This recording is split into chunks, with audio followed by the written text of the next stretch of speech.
Let me ask you a question. When I think of motivation, I know a lot of people when they think of motivation, the sort of default way that we picture it is sort of an emotional kind of thing. When you think about a motivational speaker, you think of large crowds and loud music, sort of an emotion-based thing.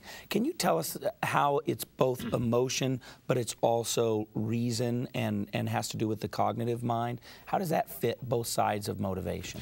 Well, I frequently say that motivation gets you going, but habit gets you there. And if you perform better while you're excited, enthusiastic, and motivated, why not just make the determination to make it a permanent thing?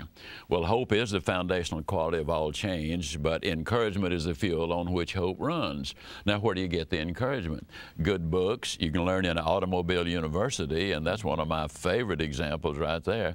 I was a visiting scholar at the University of Southern California for a couple of years, and while there, they discovered that if you live in a metropolitan area and drive 12,000 miles a year, in 3 years' time you can acquire the equivalent of 2 years of college.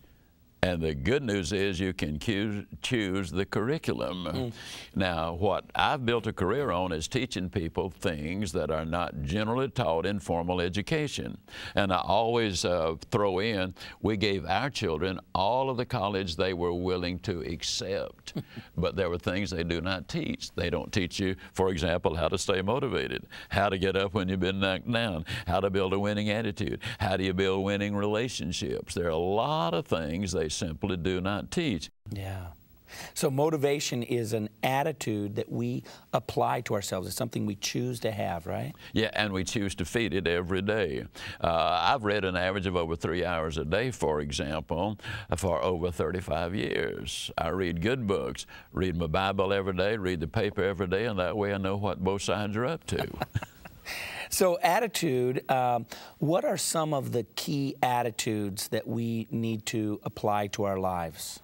In my opinion, the number one attitude we need to have is the attitude of gratitude. Hans Selye, the great stress specialist, said gratitude is the healthiest of all of our human emotions. It's an absolute fact that the more you express gratitude for what you have, the more you will have to express gratitude for. It's also a fact that the more you complain about your problems, the more problems you'll have to complain about.